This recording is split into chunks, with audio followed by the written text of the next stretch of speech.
欢迎来到茫茫书海，一起来听听看看死神的新娘。月隐村每20年必须向死神献祭一位新娘，否则全村将遭受灭顶之灾。17岁的云芷被选中成为这一届的祭品。在古老仪式中，云芷被送入死神所在的幽冥界。云芷发现传说中的恐怖死神实际上是一位名为玄冥的优雅男子。不要走开，这个故事有个你意想不到的结局。云芷17岁那年被选为死神的新娘。消息传来时，她正在村后的药圃里采摘薄荷叶。初夏的阳光透过树叶的间隙洒在她纤细的手指上，那些翠绿的叶片在她指尖散发着清凉的香气。云芷，云芷，急促的呼喊声打破了山间的宁静。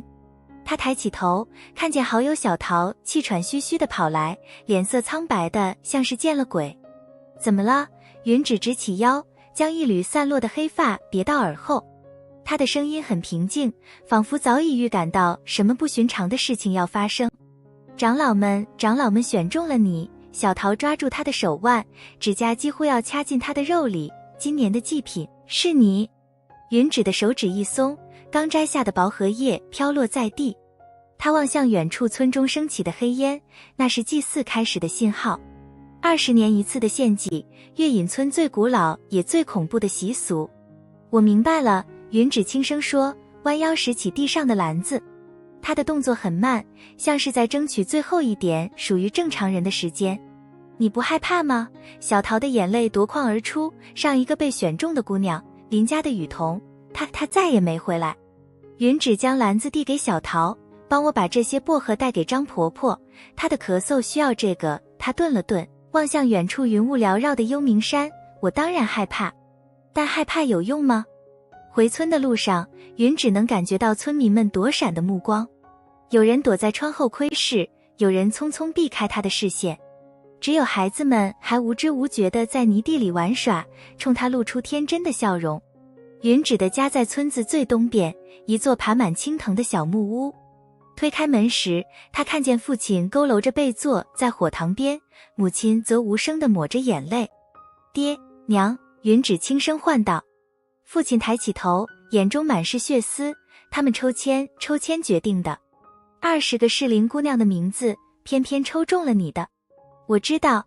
云芷放下药篓，走到母亲身边跪下，轻轻抱住这个养育她的女人。别哭了，娘，这是我的命。不！母亲突然抓住她的肩膀，力道大得惊人。你可以逃，今晚就走，翻过后山去清河镇，然后让整个村子为我的逃跑付出代价。云芷苦笑，娘，您知道规矩，祭品逃了，死神会收走10条人命作为补偿。屋内的空气仿佛凝固了，父亲的手剧烈颤抖着，茶碗里的水洒了一地。为什么偏偏是你？母亲的声音支离破碎。全村最聪明的姑娘，连老医师都说你有天赋，为什么？云芷没有回答，她只是静静地帮母亲擦去眼泪，然后起身去准备自己的嫁妆。按照习俗，死神的新娘需要带上一套红嫁衣，一面铜镜，还有一把梳子。夜幕降临前，村长和长老们来到了云芷家。为首的陈长老手持一根雕刻着诡异符文的黑木杖，那是与幽冥界沟通的信物。时辰到了，陈长老的声音沙哑如枯叶摩擦。云芷已经换上了那身鲜红的嫁衣，衣服是母亲当年的嫁妆，现在穿在云芷身上略显宽大，却衬得她肌肤如雪，黑发如瀑。村里人都说云芷是月隐村100年来最美的姑娘，此刻的红衣更让她美得惊心动魄。走吧，云芷说，没有回头看父母最后一眼。她知道那会让自己崩溃。村中央的祭坛已经点燃了9盏黑桃油灯，排成一个诡异的符号。云芷被带到祭坛中央站定，村民们围成一圈，却无人敢与她对视。只有小桃在人群中啜泣，声音压抑而绝望。陈长老开始吟诵古老的咒语，那语言不属于任何活人使用的方言，音节扭曲怪异，仿佛能刺穿耳膜，直达灵魂。随着咒语的进行，祭坛周围的空气开始扭曲，温度骤然下降。云只感到一股寒意从脚底升起，迅速蔓延至全身。他咬紧牙关，不让自己发抖，目光坚定地望向前方。传说死神会带走恐惧哭喊的新娘，而对那些勇敢面对的人网开一面。虽然没人能证实这点，因为从未有新娘回来讲述他们的遭遇。咒语声戛然而止，陈长老退后3步，突然跪伏在地：“伟大的幽冥之主，请接受我们虔诚的献祭。”月隐村奉上最纯洁美丽的女子，祈求在20年的平安。一阵阴风平地而起，9盏油灯同时熄灭。云只感到有什么冰冷的东西缠上了他的手腕，低头一看，竟是一缕如有实质的黑雾。那黑雾像活物般蜿蜒而上，很快缠绕住他的全身。记住，陈长老最后喊道，无论发生什么，都不要拒绝死神的要求，这是唯一的生路。云只想回答，却发现自己的声音消失了。黑雾完全包裹了他，视线所及只剩下一片黑暗。他感到自己在移动，不是行走，而是像一片落叶般被无形的风吹起，飘向某个未知的所在。不知过了多久，也许是一瞬，也许是一整天，黑暗终于散去。云只发现自己站在一座巨大的黑色宫殿前。宫殿由某种闪着幽光的黑石建成，高耸的尖塔刺破灰蒙蒙的天空。周围没有树木，没有花草，只有无尽的灰雾在建筑间流动。欢迎来到幽冥宫，新娘，一个冰冷的声音在她身后响起。云只猛地转身，看到一个高大的身影站在3步之外。那人全身笼罩在黑色长袍中，兜帽下的阴影中隐约可见一张苍白的面孔，如果那能称为面孔的话，因为本该是眼睛的位置，只有2团幽蓝的火焰在燃烧。死神，传说中收割生命的可不存在，月隐村世代恐惧的幽冥之主，此刻就站在他面前。云只的心脏狂跳，但他强迫自己站直身体，直视那2团鬼火。您好，大人，我是云只，月隐村献给您的新娘。死神沉默了片刻，似乎在评估他的勇气。然后他抬起一只骨节分明的手，那只手苍白的近乎透明，能看见下面青色的血管，轻轻挥了挥。跟我来。他转身向宫殿走去，黑袍在身后无声地摆动。云只深吸一口气，跟了上去。他注意到死神并非如传说中那样漂浮移动，而是像普通人一样行走，只是脚步轻得没有一丝声响。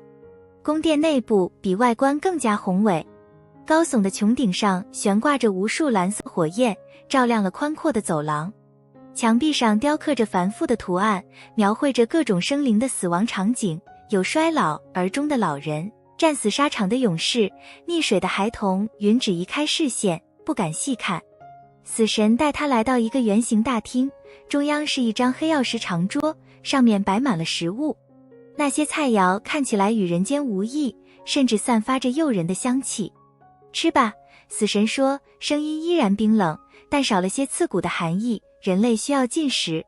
云只确实饿了，他小心翼翼地走到桌前，选了一个看起来最普通的白馒头。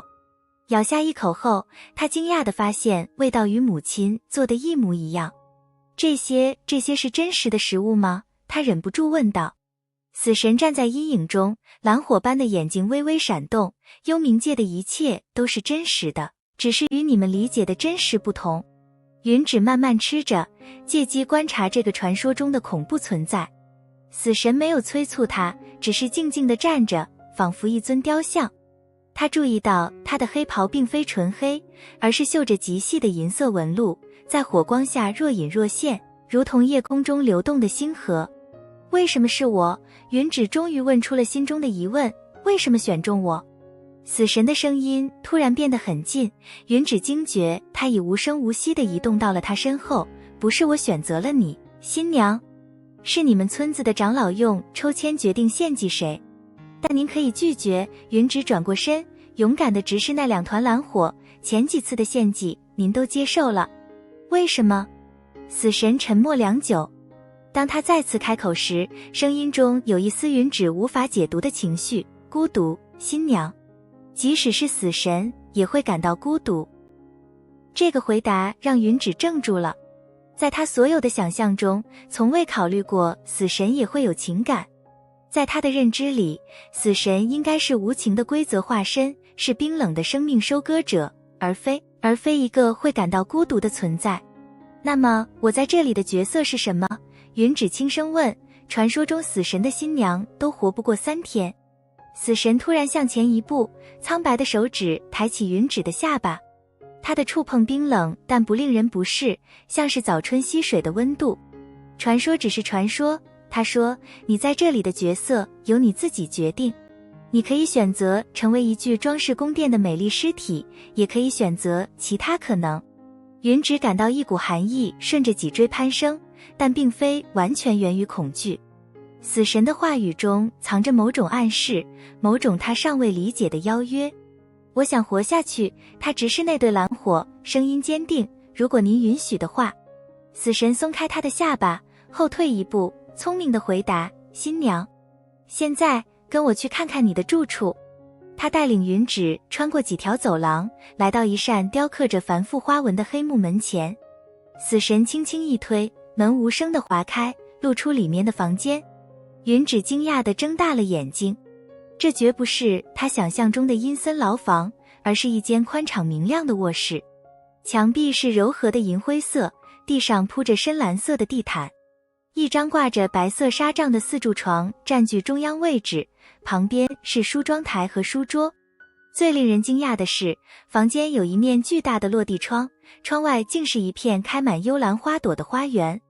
这是给我的，云芷不敢相信自己的眼睛。死神站在门口，没有进入，你需要休息。明早我会派人来带你熟悉幽冥宫。他顿了顿，只有一个规则必须记住，不要试图离开宫殿范围。幽冥界对活人并不友善。云芷点点头，突然想起一个问题，大人，我该如何称呼您？总不能一直叫您死神吧？那2团蓝火似乎闪烁了一下，在你们人类的语言中，最接近的名字是玄冥。玄冥大人，云芷行了一个标准的屈膝礼，感谢您的款待。死神微微颔首，然后像一阵雾般消散在门口。云芷独自站在华丽的房间里，突然感到一阵眩晕。这一天发生的一切太过超现实，她的理智几乎无法承受。她走到窗前，望着外面那片幽蓝的花园，花朵在无风的环境中轻轻摇曳，仿佛在向她招手。云芷伸手触碰冰凉的玻璃，意识到自己的生活已经彻底改变。她不再是月隐村的云芷了，从今夜开始，她是死神的新娘。云芷醒来时，一时不知身在何处。柔软的床铺，陌生的香气，透过纱帐的幽蓝光线，这一切都与她简陋的村舍大相径庭。然后记忆如潮水般涌来，献祭、黑雾、玄冥。她猛地坐起，掀开纱帐，房间依然如昨夜所见，只是桌上多了一个银托盘，上面放着面包、水果和一壶冒着热气的饮品。云芷赤脚踩在柔软的地毯上，走到桌前。她小心地嗅了嗅壶中的液体，像是茶，但散发着一种她从没闻过的清香。正当她犹豫要不要尝试时，门上传来3声轻叩。请进。云芷下意识地整理了一下睡皱的衣裙。门开了，但进来的不是玄冥，而是一个云芷不确定该如何形容眼前的圣物。它有人形的轮廓，却是由灰雾凝聚而成，面部只有2个空洞代表眼睛，没有口鼻。早安，新娘。物形生物发出声音，音调怪异却清晰。主人命我带您参观宫殿。云芷强忍惊诧，点了点头，谢谢。请问你是？我是影仆，幽冥宫的侍从。他微微躬身，您可以叫我灰影。好的，灰影。云芷尝试微笑，能给我一点时间换衣服吗？灰影指向房间一角的衣柜，那里有为您准备的衣物。等灰影退出房间后，云芷打开衣柜，再次惊讶不已。里面挂满了各式衣裙，从简单的棉布裙到华丽的丝绸礼服，颜色以银、蓝、黑为主，但也不乏几件浅粉和淡绿。她选了一件银灰色的简单长裙，惊讶地发现尺寸完全合身。换好衣服后，云芷跟着辉影开始了幽冥宫之旅。宫殿比他想象的还要庞大复杂，有无数的厅堂、走廊、楼梯和密室。辉影带他参观了图书馆，那里的书籍封面都是黑色的，但翻开后文字会发出幽蓝光芒。温室种植着各种会发光的植物，甚至还有一个巨大的观星台。尽管幽冥界的天空永远灰蒙蒙的，看不到星辰。这里是蜥蜴花园，辉影推开一扇玻璃门，主人最喜欢的地方。云芷屏住呼吸，眼前是一片开阔的园林，种植着他在窗前见过的那种幽蓝花朵，但近距离看更加震撼。每一朵花都像由最纯净的蓝水晶雕琢而成，花瓣半透明，内部似有液体流动。花丛间点缀着银白色的灌木，叶子形状如同新月。这些花我从没见过这样的品种。云芷蹲下身，小心地触碰花瓣，触感冰凉光滑，像是触摸清晨的露珠。幽冥兰陵，辉影说，只在死亡气息浓郁处生长，对人类有毒，但对主人来说它们是安慰。云芷敏锐地捕捉到这个词，玄冥大人需要安慰吗？辉影的雾状身体微微波动，似乎意识到自己说漏了嘴，主人经历了很多孤独的岁月。正当云芷想进一步询问时，一阵熟悉的寒意袭来。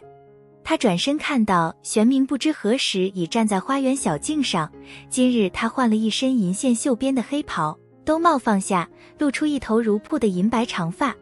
那对蓝火眼睛在日光下显得不那么骇人，反而有种异样的美感。辉影，退下，玄冥命令道。雾仆立刻消散在空气中，留下云芷独自面对死神。他突然意识到自己从没在日光下好好看过他。玄冥的身材修长挺拔，面容苍白但不显病态，五官轮廓分明如雕塑。若不是那对燃烧的眼睛和异于常人的发色，他几乎可以冒充一个俊美的人类贵族。你喜欢花园？玄冥走近，声音比昨夜柔和了些。云芷点点头，这些花很美，虽然有点悲伤的感觉。玄冥的眼中蓝火闪烁，悲伤？它们看起来很孤独。云芷不知为何说出了这个感受，像是渴望被理解，却无人能懂。死神沉默了片刻，然后做了一个令云芷震惊的动作，他摘下一朵幽冥兰陵，轻轻别在她的发间。你比我想象的更敏锐，新娘，他说，这些花确实承载着某种情感，它们生长在我情绪波动的地方。云芷抬手轻触发间的花朵，心跳加速。您的意思是这些花是您情感的具象化？玄冥没有直接回答，而是转身走向花园深处，跟我来，有些东西给你看。云芷跟上他，来到花园中央的一座小亭子。亭子中央的石桌上放着一把造型奇特的竖琴，琴弦是半透明的蓝色，琴身则雕刻着与宫殿墙壁相似的死亡场景。这是冥河之琴，玄冥说，能奏出灵魂的声音。想试试吗？云芷犹豫了，我不会演奏乐器。不需要技巧，玄冥示意他坐下，只需要真实的感情。云芷小心翼翼地触碰琴弦，出乎意料的是，琴弦并不冰冷，反而带着微微的体温。他随意拨动一根弦，整个亭子突然充满了空灵的回音，那声音不像任何乐器，倒像是无数人在远方合唱。这太神奇了。云芷又拨动几根弦，每一次触碰都引发不同的和声。玄冥站在他身后，银发垂落在肩头，继续。云芷闭上眼睛，让手指自由地在琴弦上舞动。他没有受过音乐训练，但此刻似乎有某种力量引导着他。琴声渐渐形成旋律，悲伤而美丽，像是诉说一个古老的故事。当他睁开眼时，发现整个花园的幽冥兰陵都在随着音乐发光，亮度比之前增强了1倍。更惊人的是，玄冥眼中的蓝火变得柔和，嘴角甚至浮现出一丝几乎不可察觉的微笑。您在笑？云芷停下演奏，惊讶地问。玄冥的表情立刻恢复了平静，你看错了。但云芷确信自己看到了。他鼓起勇气，问出了心中的疑问，玄冥大人，您到底是什么样的存在？您有情感，有喜好，这与传说中的死神形象不符。玄冥转身望向花园远处，传说总是简化真相。我不是你们理解的那种死神，不是带来死亡的邪恶存在。我只是一个管理者，确保生死之间的平衡。那为什么要新娘？云芷追问，为什么每20年需要一个人类女孩？玄冥的银发在无风的环境中轻轻飘动，这是一个古老的契约细节。最初是为了，算了，这些历史对你来说无关紧要，对我来说很重要。云芷站起身，发间的蓝铃花微微颤动。如果我要在这里生活，我想了解这个地方，了解您。玄冥转身面对他，蓝火眼睛直视他的灵魂。为什么？大多数新娘只想着如何逃离或如何取悦我以保全性命，你却想知道我的本质。云芷深吸一口气，因为我好奇，而且我不认为您像表面看起来那么可怕。危险的判断。新娘玄冥的声音突然变冷，你以为几朵花，一段音乐就能改变死神的本质吗？不，云芷没有被吓退，但我相信眼睛看到的。您对待我的方式不像是对待一个祭品或囚犯。玄冥沉默良久，最后只是说，午餐时间到了，灰影会带你回餐厅。说完，他像昨夜一样消散在空气中，只留下几缕银发的光影慢慢淡去。云芷独自站在亭子里，冥河之琴在他面前无声地发光。他意识到自己可能触碰到了某个敏感话题，但同时也确信玄冥并非真的生气，更像是某种自我保护。接下来的几天，云芷逐渐适应了幽冥宫的生活，灰影成了他的常伴，带他探索宫殿的每个角落，除了某些明确禁止的区域。他发现幽冥界并非完全死气沉沉，这里有自己的美与秩序，只是与人间截然不同。玄冥每天都会出现1-2次，有时只是远远观察他，有时则与他简短交谈。云芷注意到他对人类世界有着奇怪的好奇心，会问他关于季节变化、食物味道，甚至孩童游戏的问题，仿佛这些对他而言是遥不可及的新奇事物。第7天的傍晚，云芷在图书馆发现了一本奇怪的书。与其他发光文字的书不同，这本书的封面是暗红色的，摸上去有皮革的质感。当他试图打开时，书却纹丝不动，仿佛被某种力量封印了。那本书不适合你。云芷转身，看到玄冥站在书架间。今日他穿着一身简单的黑色长袍，银发随意地披散着，看起来比平时少了几分威严。为什么？云芷问，手仍放在书封上。那是生死簿的副本，玄冥走近，记录着所有生命的终结时刻。活人看了会发疯。云芷立刻收回手，您是说这里面写着每个人何时会死？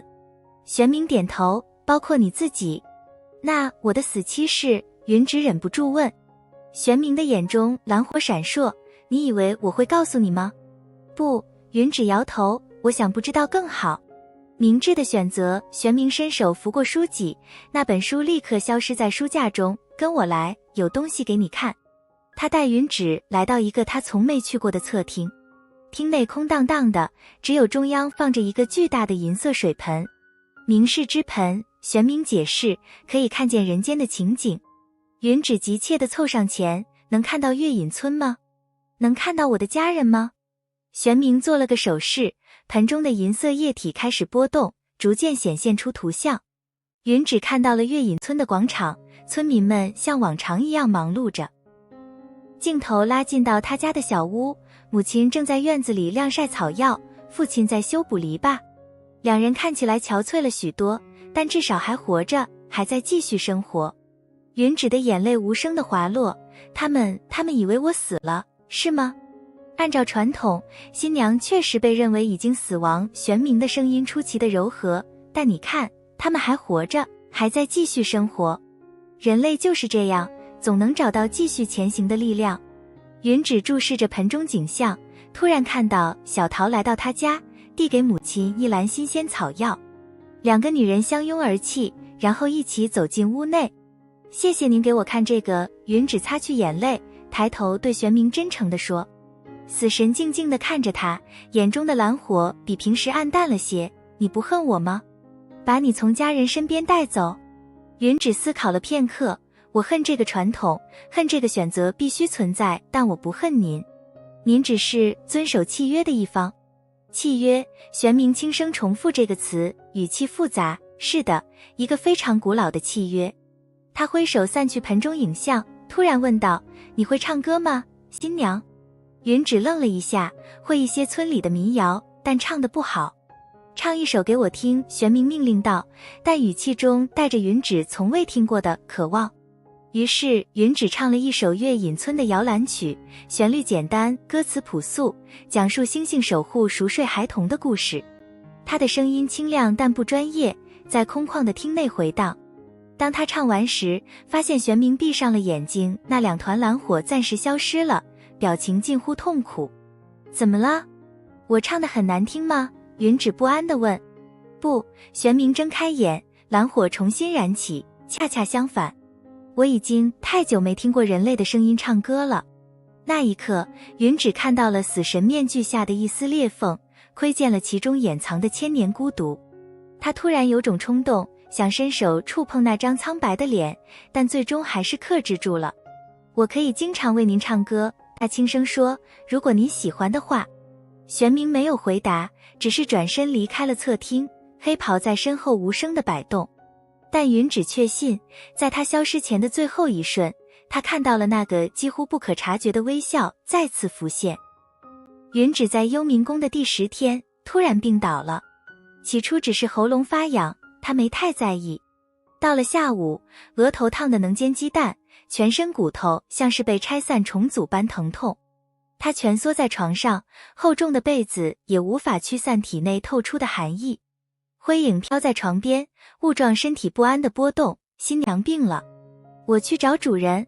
不用，云芷想阻止，但雾仆已经消散在空气中。他闭上眼睛，意识在疼痛中浮沉。恍惚间，似乎听到母亲的声音在哼唱那首摇篮曲，星星眨眼守护你，月亮轻轻摇晃你，那是他小时候每次发烧，母亲都会唱的歌。云芷，低沉的声音将他拉回现实。睁开眼，玄冥站在床边，银发垂落，蓝火眼睛比平时明亮许多。他伸手附上他的额头，冰冷的手掌带来片刻舒适。你在燃烧，死神的声音罕见地带着一丝紧张，人类的身体如此脆弱。云芷想回答，却爆发出一阵剧烈的咳嗽，喉咙像是被刀片划过，每一次呼吸都带来灼痛。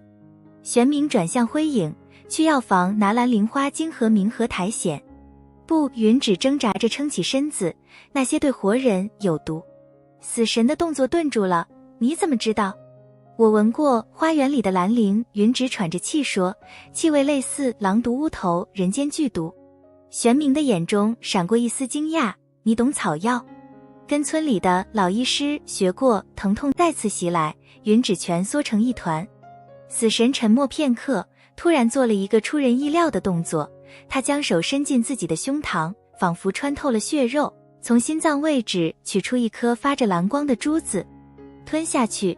他将珠子递到云芷唇边，珠子只有豌豆大小，却散发着惊人的寒气。云芷本能的退缩，那是什么？我的一部分力量。玄冥简短的解释，它能暂时保护你的身体不被死亡气息侵蚀。云芷犹豫了一下，还是张口吞下了那颗珠子。他入口即化，一股冰线顺着喉咙滑入胃中，然后迅速扩散到四肢百骸。神奇的是，高烧带来的灼热感立刻减轻了，虽然疼痛仍在，但已能忍受。谢谢您，云芷轻声说。玄冥没有回应，只是转向灰影，去人间界采集这些草药。他念出一串名字，全是云芷熟悉的退热药材。灰影不安地波动，主人，打破界限是危险的，快去！玄冥的声音如雷霆震动，整个房间的蓝火灯同时暴涨。雾仆立刻消散，执行命令。死神转向云芷，声音又恢复了平静，告诉我你平时如何治疗这种发热。云芷虚弱地指导他用湿布敷额头，按摩特定穴位缓解头痛。玄冥一一照做，动作出奇的轻柔。当他的手指按压他太阳穴时，云指注意到他的指甲是半透明的淡蓝色，像是结冰的湖面。您为什么对我这么好？云指忍不住问。玄冥的手停顿了一下，新娘死在头1个月会带来厄运，古老契约的条款。云指知道这不是全部真相，但太虚弱无力追问。他在死神冰凉的指尖下渐渐放松，最终陷入沉睡。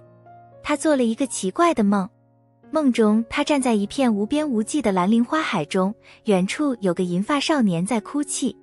他想走近，花朵却缠绕住他的脚踝，不让他前进。喝药。云指惊醒，发现玄冥扶起他的上身，一碗冒着热气的黑色药汁端到他唇边，那气味苦涩中带着一丝甜香，正是人间常用的退热方子。灰影回来了，云指小口啜饮着药汁。玄冥简短回应，药材不够新鲜，但应该有效。药很苦，但云指乖乖喝完。他注意到玄冥的银发有些凌乱，袍子下摆沾着泥土，似乎亲自去了花园。您为我去采药了？玄冥避开他的视线，只是确保我的新娘不死于愚蠢的感冒。云指嘴角微微上扬，这个口是心非的死神比他想象的更有人情味。药效很快发作，他又沉入梦乡。这一次没有梦境打扰。3天后，云指的高烧终于退了。他虚弱但清醒地靠在床头，看着阳光透过窗户在蓝色地毯上画出几何图案。门开了，玄冥走进来，手里拿着一个木盒。感觉如何？他问，声音依然冷淡，但云指已经学会听出其中的关切。好多了，云指微笑，谢谢您的照顾。玄冥将木盒放在他膝上，给你的。云指好奇地打开盒子，惊讶地发现里面装满了人间的物品，一块绣着桃花的帕子，一包桂花糖，几本手抄诗集，甚至还有一个小小的布偶。这些是灰影去人间时顺便拿的。玄冥语气随意，但云指注意到他紧盯着他的反应，像是期待又忐忑。他拿起布偶，认出是月隐村孩子们常玩的那种，针脚粗糙，填充物不均匀，却透着浓浓的生活气息。一股思乡之情突然涌上心头，他将布偶贴在胸前，深吸一口气。我很喜欢，他真诚地说，特别是这个布偶，让我想起家。玄冥的表情微妙地松弛了些，人类需要这些无用的东西来获得安慰。不是无用，云指拿起一块桂花糖放入口中，甜蜜的滋味在舌尖绽放，它们承载着记忆和情感。就像您的幽冥蓝铃，对别人来说可能只是普通的花，但对你有特殊意义。玄冥沉默地看着他，享受这些简单的小物件，眼中的蓝火微微闪烁。突然，他做了一个奇怪的动作，嘴角僵硬的上扬，露出一个堪称惊悚的微笑。云指差点被糖噎住，玄冥大人，您是在尝试微笑吗？那可怕的表情立刻消失了。死神转过头，银发遮住侧脸，人类表达愉悦的方式我观察了很久，但似乎无法正确模仿。云指心头一软，不需要模仿。您的关心比任何微笑都珍贵。玄冥转回头，蓝火眼睛直视他，你是个奇怪的人类，云指。大多数活人在我面前只会恐惧或谄媚，这是第一次，他直呼他的名字，而非新娘。云指感到一阵莫名的喜悦。可能是因为我见过您笨拙的一面了，他调皮地说，给病人喂药时手忙脚乱的死神，威严大打折扣。玄冥眯起眼睛，你在嘲笑我？我在感谢您，云指温和的纠正，不过如果您想学习微笑，我可以教您。作为报答。死神沉默片刻，竟点了点头，人类的情绪表达一直令我困惑。于是云指开始给他上第一堂人类表情课。他解释不同的微笑代表的含义，喜悦的、悲伤的、讽刺的。玄冥专注地听着，偶尔尝试模仿，结果总是让云指忍俊不禁。太难了，他笑着说，您的面部肌肉像是从来没使用过。确实没有，玄冥平静地说，死神不需要微笑。但您想学，为了更好地理解人类。云芷敏锐地察觉到他又在掩饰什么，但选择不追问。他转而拿起诗集，读了几首描写四季变化的诗给玄冥听。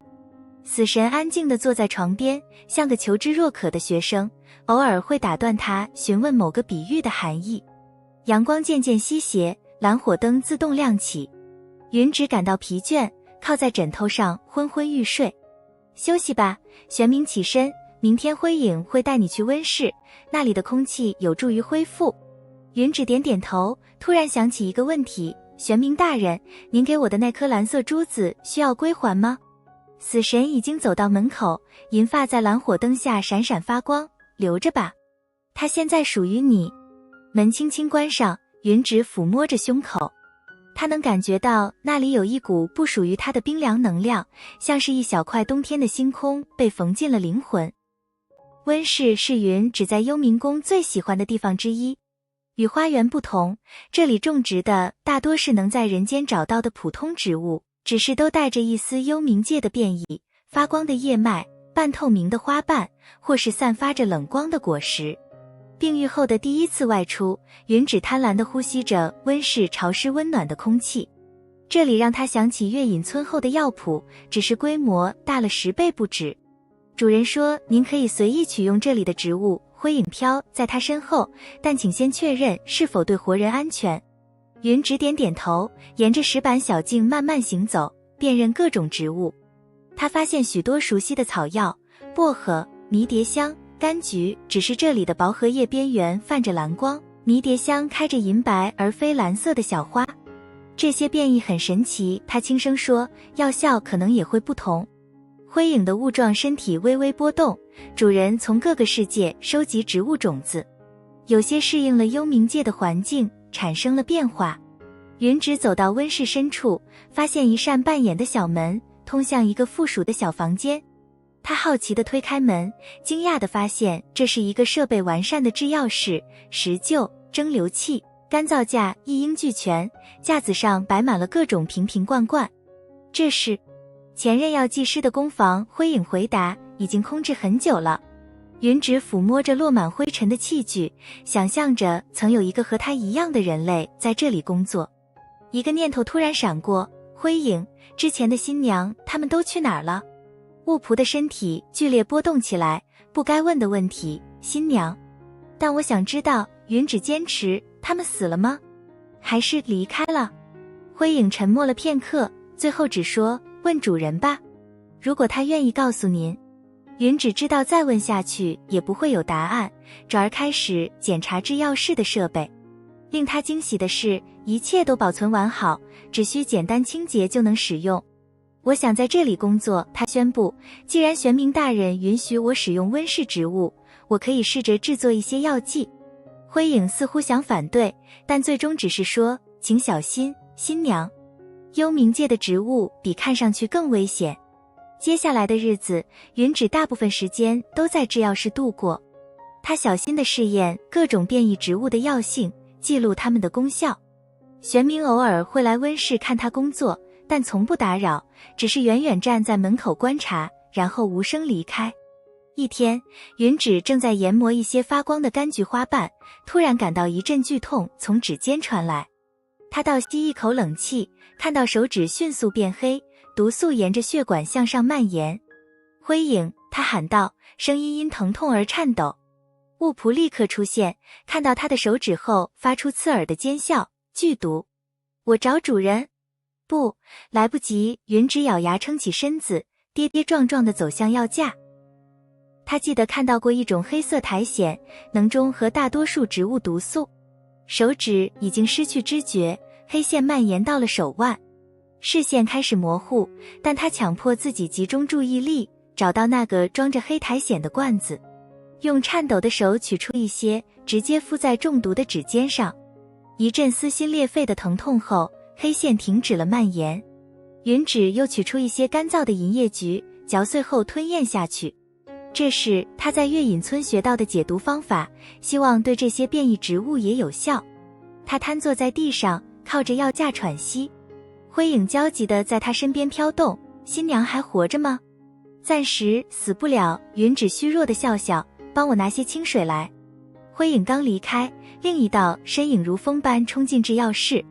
玄冥跪在他身边，一把抓住他的手腕，查看伤势，蓝火眼睛燃烧得异常明亮。愚蠢，他低吼，你差点杀了自己。云芷从未见过他如此激动的样子。死神向来冷静自持，此刻却像是暴怒的神明，银发无风自动，黑袍上绣的星河图案剧烈流动。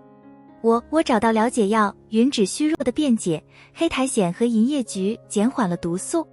玄冥没有回答，只是将手掌附在他中毒的手指上。一阵刺骨的寒意传来，云芷忍不住叫出声。但当死神移开手时，黑色毒素已经消失了，只留下苍白的皮肤和些许刺痛。为什么冒险？玄冥的声音低沉危险，这些植物能杀死一头龙，何况脆弱的人类。云芷直视他的眼睛，我想帮忙。您的温室里有这么多珍贵药材，却无人使用。我想也许能制作一些药剂，对您或影仆们有用。玄冥的表情变得复杂，我不需要人类的药物。但您会受伤，对吗？云芷大胆地问。死神也会受伤？这个问题似乎触动了某根神经。玄冥沉默良久，最后轻轻拉起自己的左袖，露出手腕内侧一道发着微光的伤痕。那不像普通伤口，更像是星空中的一道裂缝，边缘闪烁着细小的星芒。古老的伤，他说，在与混沌之主的战争中留下的，无法愈合。云芷屏住呼吸，小心地触碰那道伤痕，指尖传来轻微的电流感，像是触摸暴风雨前的空气。我可以试试配制一种药膏，他轻声说，不一定有效，但值得尝试。玄冥放下袖子，随你吧。他起身欲走，云芷突然问，为什么您对我这么宽容？前任新娘也有这样的自由吗？死神停在门口，背影僵硬，你和他们不同。哪里不同？玄冥没有回答，消失在门外。灰影端着水回来，看到危机解除后松了一口气。主人很生气，巫仆问。云芷摇摇头，不，我想他是担心。这个认知让他心头涌起一股暖流。接下来的日子，云芷加倍小心地研究幽冥植物。他发现那些发光的叶脉往往意味着更强的药效，而半透明的部分则通常带有毒性。通过反复试验，他成功配制了几种简单的药剂，退热汤、安神茶，甚至一种能暂时减轻影仆们对阳光过敏的喷雾。至于玄冥的伤，他找到了一种奇特的组合，幽冥蓝灵的花蜜混合黑苔藓和少许他的血，制成的药膏散发着微光，触感冰凉如雪。一个月圆之夜，他带着药膏来到玄冥的私人书房。死神正在翻阅一本巨大的古籍，银发在蓝火灯下如瀑布般闪耀。打扰了，云芷轻声说，我做了那个药膏，想试试效果。玄冥抬头示意他走近。云芷小心地卷起他的袖子，露出那道星芒伤痕。他用银质小勺挖出一些药膏，轻轻涂抹在伤口上。起初没有任何反应，然后伤痕的亮度突然减弱了，边缘的星芒收缩了一些。玄冥明显地吸了一口气。有感觉？云芷紧张地问。疼痛减轻了，死神的声音带着难以置信，几千年了，第一次。云芷继续涂抹药膏，专注地看着伤口的变化。当他抬头时，发现玄冥正凝视着他，眼中的蓝火柔和的几乎像普通人的眼睛。谢谢你，云芷，他轻声说。这是第一次，死神对他说谢谢。简单的2个字，却让云芷的心跳加速。他低头掩饰泛红的脸颊，不客气。明天我再来换药。玄冥突然握住他的手腕，等等。他起身走向书架，从最高处取下一个水晶匣子。打开后，里面是一把精致的银钥匙。幽冥宫有个地方，我一直没让你去。他将钥匙放在他手心，现在你有资格进入了。云芷好奇地端详着钥匙，什么地方？我的秘密花园。玄冥的嘴角微微上扬，这次比之前的尝试自然多了。那里种植着最珍贵的植物，有些甚至是我从神域带回来的。你可以用它们制作更多药剂。云芷握紧钥匙，感到一种莫名的荣誉感。我很荣幸。别高兴得太早，玄冥恢复了一贯的冷淡语气，那里的植物比温室的危险100倍。没有我或灰影陪同，绝对不能单独进入。云芷点点头，突然打了个哈欠。夜已深了，制药工作消耗了他大量精力。玄冥注意到他的疲惫，去休息吧。明天灰影会带你去秘密花园。云芷道别后离开，钥匙紧握在手心。走在回房的走廊上，他注意到幽冥宫似乎有了微妙的变化，墙上的蓝火灯比以前明亮了些，地毯上的花纹更加清晰，甚至空气中也多了一丝清新的气息，仿佛这座死亡之宫正在慢慢苏醒。秘密花园位于幽冥宫最东侧的高塔顶端，需要通过一条隐蔽的螺旋楼梯才能到达。灰影带着云芷爬上无数级台阶后，来到一扇雕刻着繁复植物图案的黑木门前。钥匙，灰影伸出手，云芷将银钥匙交给他。巫仆将钥匙插入锁孔，却没有立刻转动，而是严肃地转向他。新娘必须承诺，未经主人允许，不带走任何植物，不品尝任何果实，不触碰发红光的品种。我承诺，云芷郑重地说。门开了，一股浓郁的花香扑面而来。云芷屏住呼吸，眼前的景象让她彻底震撼。这是一个悬浮在空中的圆形花园，四周没有围墙，只有流动的灰雾形成天然屏障。花园中央是一棵巨大的银色树木，枝叶间结着水晶般的果实。树下遍布各种奇花异草，有些像火焰般舞动，有些如水流般波动，还有些不断变换颜色。最惊人的是，这里的植物会发出声音，轻微的嗡鸣，清脆的铃声，甚至类似歌声的旋律。这太美了，云芷轻声说，生怕惊扰了这梦幻般的场景。灰影飘在他身边，主人从各个世界收集的珍品，有些是礼物，有些是战利品。云芷小心地踏入花园，脚下的草地柔软得不可思议，每一步都像是踩在云端。他走进那棵银色大树，发现树干上刻满了陌生的文字。这是什么树？永恒之树的分支。一个声音从身后传来。云芷转身，看到玄冥不知何时已站在花园入口。今日他没穿惯常的黑袍，而是一身银灰色便装，银发用一根黑绳松松束在脑后，看起来几乎像个普通人类，如果不算那双蓝火眼睛的话。永恒之树，云芷好奇地问。玄冥走进大树，伸手抚过树干上的刻痕，传说中支撑世界的巨树。这是它的一粒种子长成的，虽然微小，但保留了部分特性。什么特性？它的果实能治愈几乎一切伤痛。玄冥摘下一颗水晶果实，放在他手心，但代价巨大。云芷端详着手中半透明的果实，内部似有液体流动，散发着淡淡的银光。什么代价？记忆。玄冥的声音低沉，每吃一颗，就会忘记一段最重要的回忆。云芷立刻将果实还给他，那太可怕了。玄冥将果实放回枝头，所以他在这里安全地远离诱惑。他带着云芷参观花园的其他部分，介绍各种神奇植物，能预言天气的花，会编织梦境的藤蔓，可以记录声音的蘑菇。云芷听得入迷，不时提出问题，玄冥则耐心解答，甚至偶尔流露出些许自豪。这是星光草，死神指着一片发着微光的银色草地，只在星坠之地生长。我花了300年才让它适应幽冥界的环境。云芷蹲下身，小心地触碰那些细如发丝的草叶。触碰的瞬间，草叶发出悦耳的铃声，光芒变得更加明亮。他们喜欢你，玄冥评论道，声音中有种奇怪的温柔。我可以采集一些吗？云芷抬头问，也许能用来加强那种治疗您伤口的药膏。玄冥点点头，适量采取。星光草很脆弱。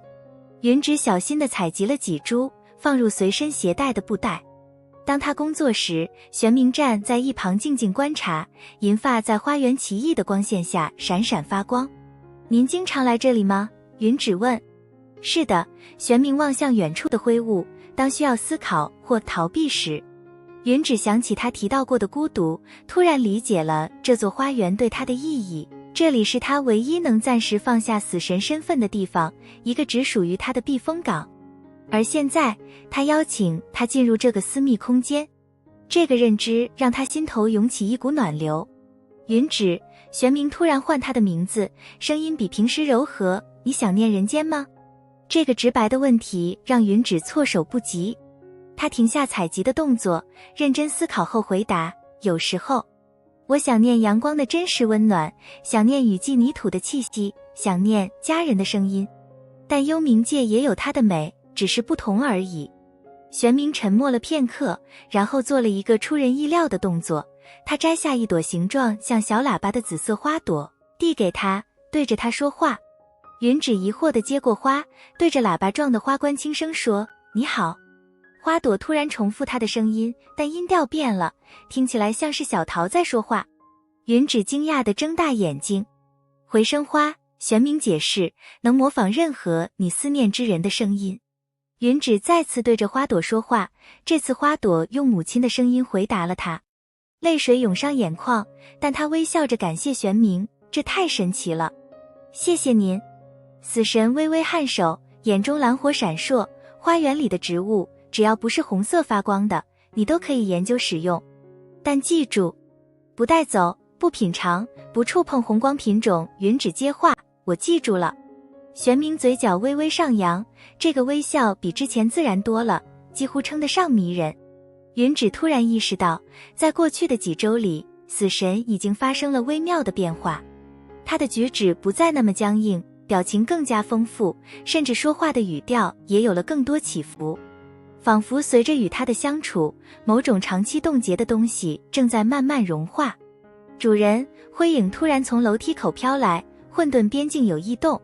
玄冥的表情立刻恢复了往日的冷峻，我必须离开。灰影会陪你回主宫。他转身欲走，云芷鼓起勇气拉住他的袖子，小心。死神回头看他，蓝火眼睛微微睁大，似乎没想到会听到这样的嘱咐。他轻轻点头，然后像一阵雾般消散在花园中。云芷望着他消失的地方，心中涌起一丝担忧。灰影飘到他身边，不必担心主人，死神不会真正死亡，但他会受伤，会疼痛。云芷轻声说，想起那道星芒伤痕。回到制药室后，他将采集的星光草与其他材料混合，制作了加强版的药膏。这种新配方效果惊人，当他涂抹在自己故意制造的小伤口上时，伤口以肉眼可见的速度愈合了，连疤痕都没留下。太神奇了，云芷喃喃自语，小心地将药膏装入水晶罐中。当晚，幽冥宫发生了异常现象。云芷在睡梦中被一阵震动惊醒，窗外传来雷鸣般的轰响。他跑到窗边，看到远处的天空裂开了一道血红的口子，像是天幕被撕破。闪电般的能量在裂缝中流窜，偶尔有黑影从中掠过。玄冥，云芷担忧的低语，手指无意识地抚摸着胸前的蓝色珠子，他给予他的那部分力量。震动持续了整夜，黎明时分才渐渐平息。云芷一夜未眠，天一亮就带着药膏前往玄冥的寝宫，一个他从未去过的地方。出乎意料，死神的寝宫并不阴森，而是一个宽敞的圆形房间，四壁都是书架，中央放着一张铺着黑缎的大床。玄冥躺在床上，银发散乱，黑袍敞开，露出胸膛上一道新添的伤口，这次不是星芒状的，而是普通的血肉模糊的剑伤，泛着不祥的绿光。您受伤了。云芷冲到床边，顾不上礼节。玄冥睁开眼，蓝火暗淡了许多，混沌之刃，伤口不会自然愈合。云芷立刻打开药膏罐子，新配方可能有效。他小心地清理伤口，然后厚厚地涂上一层药膏。玄冥绷紧了下巴，但没有出声。药膏接触伤口的瞬间，发出轻微的嘶嘶声，绿色毒素开始慢慢消退。有效。云芷松了口气，继续涂抹。玄冥注视着他专注的侧脸，突然问道，为什么关心我的安危？云芷的手停顿了一下，因为您对我很好，送我人间物品，教我认识植物，分享秘密花园，这是我在月隐村都不曾得到的尊重。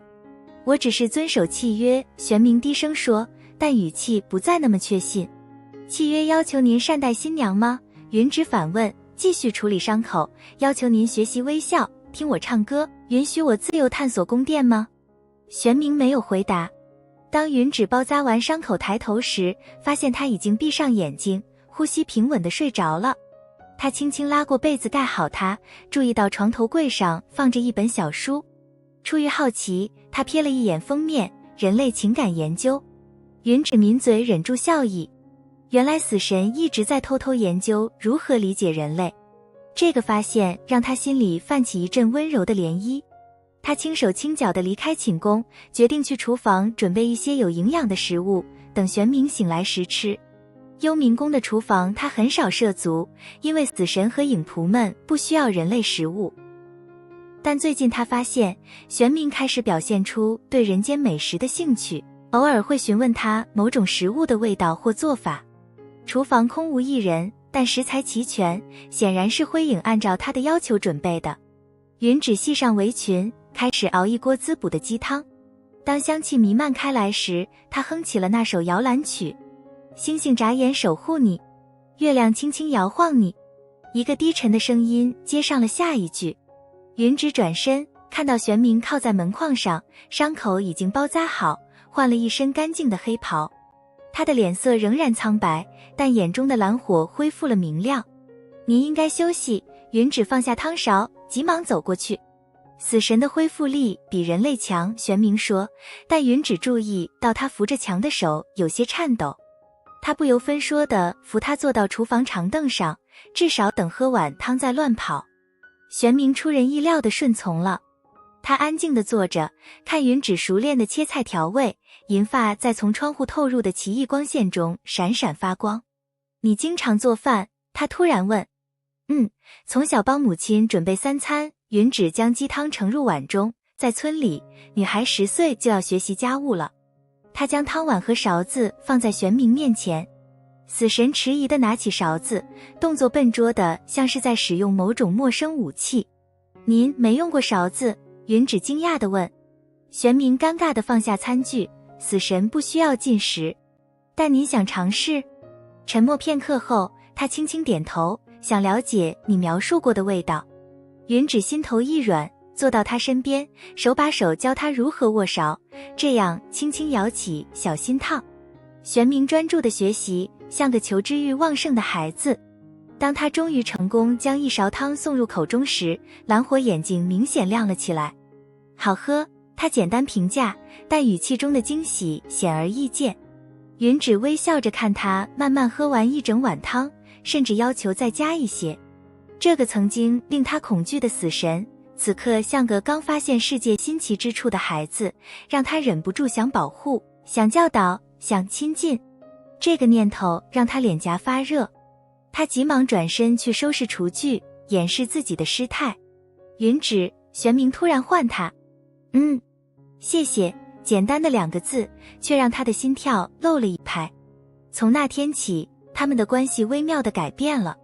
玄冥开始更频繁地出现在他身边，有时只是安静地看他制药，有时则带他去秘密花园介绍新开的花。他甚至允许他在观星台唱歌，虽然幽冥界看不到星星，但他说他的歌声能点亮死寂的夜空。而云芷发现自己越来越期待这些相处时光。死神的银发，蓝火眼睛，笨拙的微笑，甚至那惯常的冷淡语气，都成了他每天思念的对象。他开始为玄冥准备人间食物，教他使用各种工具，讲述月隐村的故事和传说。灰影看着这一切，雾状身体时常波动着奇怪的纹路，但从不评论。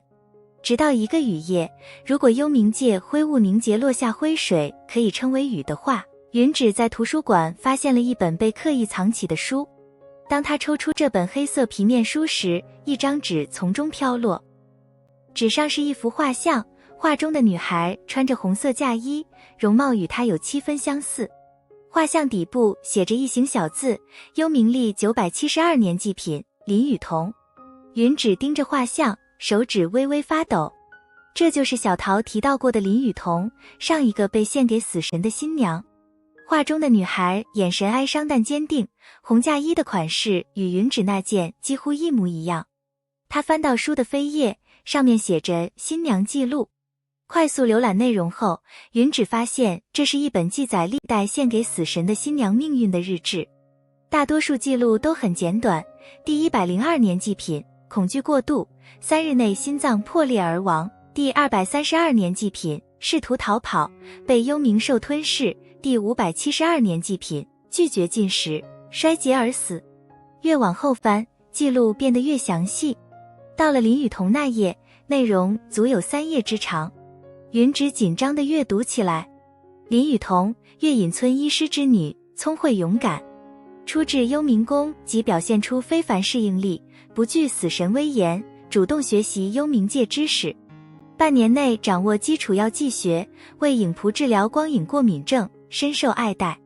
他对死神态度友善，但不谄媚，常与之辩论生死哲理。死神对他表现出异常容忍，甚至破例允许他返回人间探望父母一次，由灰影全程陪同。然而在第11个月，林雨桐发现了幽冥宫的真相，试图破坏古老契约。死神不得不执行条款，将它转化为幽冥兰陵，永远种植在花园北角。云芷的呼吸停滞了。花园北角，他确实注意到那里有一片特别茂盛的兰陵花，比其他地方的花朵更大，颜色更深。每次经过时，那些花都会轻轻摇曳，仿佛在向他招手。在看什么？冰冷的声音从身后传来，云芷吓得差点丢下书。玄冥不知何时已站在他身后，蓝火眼睛盯着他手中的新娘记录，表情难以解读。我找到了这个，云芷诚实地说，关于前任新娘们的记录。玄冥伸手拿过书，轻轻合上。好奇心会害死猫，也会害死新娘。林雨桐发现了什么真相？云芷直接问道，幽冥宫的什么秘密让他想要破坏契约？死神的表情瞬间结冰，这不是你该问的问题。但我想知道。云芷站起身，与他对视。如果我也可能面临同样的命运，我有权知道真相。玄冥的银发无风自动，眼中的蓝火暴涨。你不会有他的命运，只要你别重蹈覆辙。那告诉我该避免什么？云芷坚持道。一阵长久的沉默。玄冥最终将书放回书架最高处，声音低沉，时候未到。等你准备好，我会告诉你一切。这个模糊的回答并不能让云芷满意，但他知道继续追问也不会有结果。玄冥转身离开，黑袍在身后无声摆动，但云芷注意到他的步伐比平时沉重。那晚，他辗转难眠。窗外雨声淅沥，像是无数细小的手指在玻璃上抓挠。林雨桐的画像在他脑海中挥之不去，那个与他如此相似的女孩究竟发现了什么，竟让玄冥不得不将她变成花朵？第二天清晨，云芷径直前往花园北角。那片特殊的幽冥兰陵在灰蒙蒙的光线下静静绽放，比昨晚看到的更加艳丽。他蹲下身，小心地触碰花瓣。林雨桐，他轻声呼唤，明知这很荒谬。令人毛骨悚然的是，花朵突然集体转向他，仿佛真的有意识般注视着他。最中央那朵最大的兰陵甚至微微点头，像是在回应他的呼唤。云芷倒吸一口冷气，本能地后退几步。就在这时，他注意到花丛后方有一块几乎被苔藓覆盖的小石碑。拨开苔藓后，上面刻着几行字：契约是谎言，生死本无界，找到心脏，还我自由。字迹已经模糊，显然刻下很久了。云芷的心狂跳起来。这是林雨桐留下的信息吗？契约是谎言什么意思？心脏又是指什么？新娘不该来这里。云芷猛地转身，灰影飘在她身后，雾状身体剧烈波动着。为什么？这些花有什么特别？云芷试探地问。前任新娘的安息地，灰影回答，打扰亡者不吉利。云芷看向花丛，那些兰陵花又恢复了普通植物的样子，静静在微风中摇曳。但石碑上的字迹刻在他脑海中挥之不去。灰影，他突然问，玄冥大人有心脏吗？雾仆的身体瞬间凝固，然后像被狂风吹散般剧烈波动。不该问的问题。这个过激反应反而证实了什么？云只装作无意地踢了些泥土盖住石碑，若无其事地离开花园。但他的思绪已经飞转，如果死神真的有一颗心脏，那会是什么样子？藏在何处？林雨桐想找到他做什么？接下来的日子，云只表面上恢复了正常生活，制药、研究植物，与玄冥共进晚餐。他现在已经能熟练使用筷子了。但暗地里，他开始留意幽冥宫的每一个角落，寻找可能与死神心脏有关的线索。他注意到玄冥偶尔会消失几小时，去向不明。影仆们对此讳莫如深，只说主人有职责要履行。一个雨夜，他悄悄跟随玄冥，发现他前往了宫殿最底层的一个隐秘房间。门上有复杂的符文锁，他无法靠近，但隐约听到里面传出类似心跳的声音，缓慢、沉重，像是某种巨大生物的脉搏。这个发现让他既兴奋又恐惧。如果死神真的有一颗心脏，那意味着他不完全是传说中那个无情的规则化身，而是有着某种更接近生命的本质。另一个线索来自秘密花园，在银树的最高处，接着一颗与众不同的金色果实。当云只问起时，玄冥明显回避了问题，只说那是未成熟的品种。但他在古籍中查到，那可能是传说中的新果，只生长在拥有强大情感能量的生物附近。最奇怪的发现是在图书馆，云只偶然翻到一本关于古老契约的书，其中提到生死平衡的守护者需以心为事，心之所在即力量之源。旁边还有玄冥的批注，契约的漏洞，林尝试利用，失败。所有这些碎片信息在云只脑海中逐渐拼凑，但仍缺少关键部分。他决定直接询问玄冥，当然要用更巧妙的方式。一个安静的傍晚，他们坐在观星台上，云只弹奏着冥河之琴，玄冥闭目聆听。琴声停止后，他轻声问，玄冥大人，您为什么同意接受新娘？最初的契约是怎么订立的？玄冥睁开眼，蓝火在暮色中格外明亮。很久以前，月隐村的先祖误入了幽冥界，差点引发生死两界的混乱。为了弥补，他们提议定期献祭活人，以维持边界稳定。但为什么是新娘？为什么必须是年轻女孩？死神沉默片刻，因为最初提议契约的是月隐村的一位女祭司，他认为女性更能安抚死亡的力量。云只敏锐地察觉到这个解释的漏洞，那为什么现在月隐村的人都认为这是可怕的献祭？女祭司的后人怎么会忘记契约的真正目的？玄冥的表情变得复杂，因为契约被扭曲了。最初的本意是交流而非献祭，是相互学习而非单方面牺牲。但随着时间的推移，恐惧战胜了理性。这个回答与石碑上的契约是谎言不谋而合。云只鼓起勇气问出下一个问题，林雨桐发现了这点，对吗？他想修复最初的契约精神。玄冥猛地站起身，银发在身后飞扬，够了，不要再提他。云只从未见过他如此激动。死神眼中的蓝火几乎变成白色，周围的温度骤降，观星台的栏杆上结了一层薄霜。对不起，云只立刻道歉，我不是有意冒犯。玄冥深吸一口气，强迫自己冷静下来，不是我反应过度了。他重新坐下，声音低沉，只是那段记忆很痛苦。云只小心地靠近他，因为您不得不惩罚他。因为我失败了。玄冥的声音轻得几乎听不见，我本可以救他，但我太固执于古老的规则。这个坦白让云只心头一震。他本能地握住死神的手，那触感冰凉但不刺骨，更像是握住了一块在阳光下晒过的玉石。您后悔吗？他轻声问。玄冥看着他们交握的手，似乎对这种接触感到新奇又困惑。死神不该有后悔，那是人类的弱点。但您有，云只坚持道，因为您不是传说中那个无情的收割者。您会孤独，会好奇，会学习微笑，会后悔。玄冥没有反驳，只是轻轻回握他的手，动作生涩却温柔。他们就这样在观星台上坐了很久，看着幽冥界永恒的灰雾在脚下流动，谁都没有再提起林雨桐或契约的事。但云芷心中的疑问更深了，如果契约真的被扭曲了，如果新娘本不该是祭品，那么她在这里的真正角色是什么？玄冥又希望她成为什么？答案或许就藏在那个发出心跳声的密室中，藏在死神不为人知的心脏里。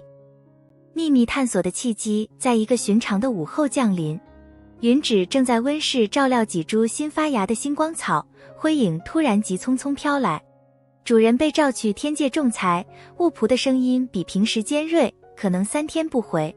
云芷手中的水壶差点掉落，这么突然，生死界限出现异常波动，需要主人亲自处理。灰影解释道，他命令我照顾好您。云芷点点头，心跳却加速了。这是他探索那个密室的最佳机会。玄冥不在，影仆们大多只在夜间活动，白天几乎看不到踪影。等待灰影离开后，他立刻行动起来。首先去了图书馆，查找有关幽冥宫结构的古籍。在一本积满灰尘的幽冥界建筑志中，他找到了宫殿的原始设计图。最底层确实标注着一个圆形房间，名为心智室，但没有任何细节说明。接下来，他准备了各种可能用到的工具，从药房拿了几种能暂时迷惑影仆的粉末，从厨房带了些食物和水，谁知道要在密室待多久，甚至带上了玄冥给他的那颗蓝色珠子，直觉告诉他这可能是关键。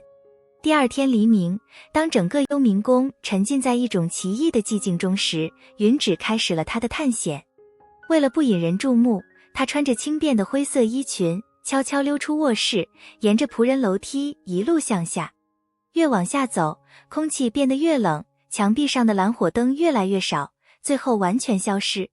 云芷取出事先准备的发光蘑菇，这是他在温室里找到的品种。他借着微弱的蓝光继续前进。楼梯尽头是一扇厚重的黑铁门，上面刻满了与祭坛上相似的符文。门缝中透出微弱的红光，伴随着那个令他既期待又恐惧的声音，缓慢而有力的心跳声。云芷深吸一口气，推了推门，纹丝不动。他检查了门锁，发现不是普通的机械锁，而是一个由7个符文组成的魔法阵。每个符文中央都有一个小凹槽，似乎需要放入特定物品才能解锁。7个符文，7种物品，云芷喃喃自语，突然灵光一现。他从领口拉出那颗蓝色珠子，玄冥给他的力量碎片。珠子的大小与符文凹槽完美匹配。他小心地将珠子放入中央符文的凹槽中。珠子嵌入的瞬间，符文亮起了柔和的蓝光，但其他6个仍然暗淡。云芷咬了咬下唇，思考着其他可能的钥匙。林雨桐的石碑上说要找到心脏，但没说明如何找到。突然，他想起秘密花园中那棵银树上的金色果实。玄冥说过那与记忆有关，而7个符文中正有一个形状像果实。也许……来不及细想，云芷转身跑回楼上，直奔秘密花园。令他惊讶的是，花园门没锁，仿佛在等待他的到来。银树依然矗立在中央，那颗金色果实高高挂在顶端，在无风的环境中轻轻摇曳。云芷爬上树，这比他想象中困难，因为树干异常光滑。他小心地摘下金果，果实在他手中微微发热，内部似乎有液体流动。回到铁门前，他将金果放入果实形状的符文凹槽中。果然，第2个符文亮起了金光。现在还剩5个。接下来的5个小时里，云芷跑遍了整个幽冥宫，寻找可能匹配的物品。他从冥河之琴上取下一根琴弦，放进音乐符文凹槽中；从药房拿了黑苔藓标本，放进治疗符文凹槽中；甚至冒险从玄冥书房取了他常用的一支羽毛笔来放进知识符文凹槽中。每找到一件物品，对应的符文就会亮起。当第6个符文激活时，云芷已经精疲力尽，但还差最后一个形状像火焰的符文。火焰蓝火，他喃喃自语，突然想到玄冥眼中的蓝火。但如何取出那火焰？他想起星光草会对情绪做出反应，匆忙赶回制药室，用星光草、回生花和几滴自己的血制作了一种特殊药剂。喝下后，他的指尖短暂地冒出了蓝色火苗，足够点亮最后一个符文。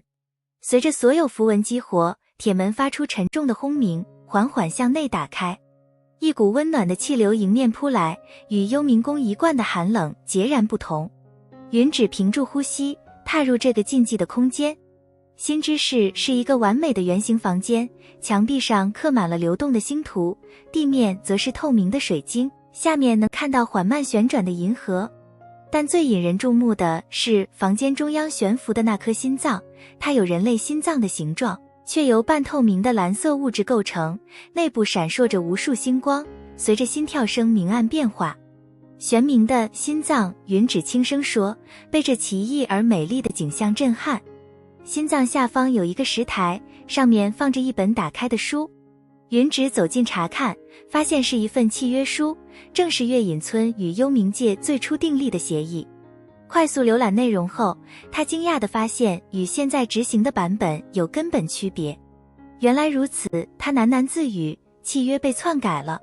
最初的契约根本不是献祭，而是一种交流计划。月隐村每20年派一位使者到幽冥界学习生死之道，同时死神也会派代表去人间传授知识。双方共同维护生死界限的平衡。但不知何时，这份契约被扭曲成了单方面的献祭，新娘从使者变成了祭品。更惊人的是，契约末尾的签名处，月隐村女祭司的名字旁边，死神署名的位置赫然写着玄冥，生死平衡守护者，前人类。玄冥曾经是人类？云芷瞪大眼睛。是的，一个冰冷的声音从背后传来。云芷猛地转身，看到玄冥站在门口，银发在心脏的蓝光中闪闪发亮。他的表情难以解读，蓝火眼睛直视着他。您不是去天界了吗？云芷声音发抖。我感应到心之室被触动，玄冥缓步走近，没想到是你。云芷本能的后退，但背后就是石台，无处可逃。我发现了真相。关于契约，关于您。玄冥停在一步之外，出乎意料的，他看起来更多的是疲惫而非愤怒。那么你现在明白了，为什么林雨桐必须被惩罚？因为他想公开这个真相，因为他想摧毁我的心。玄冥轻声说，他认为只要死神没有心，就不会再执行扭曲的契约。但他错了，没有心，我会变成真正的怪物，完全受制于古老规则。云芷看向那颗美丽的蓝色心脏，所以您曾经是人类？如何成为死神的？玄冥走到心脏下方，仰头望着那跳动的光芒。很久以前，我是月隐村的第一位使者。当时生死界限濒临崩溃，需要有人自愿承担守护者的职责。我接受了转化，以为这只是暂时的，没想到一当就是3000年。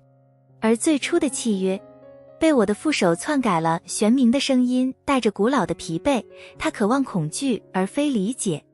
等我发现时，已经过去了几百年，扭曲的传统根深蒂固。云芷突然明白了石碑上的留言，还我自由。林雨桐不是想摧毁您的心脏，他是想解放您。玄冥转向他，蓝火眼睛微微睁大。什么石碑？云芷将花园北角的发现告诉了他。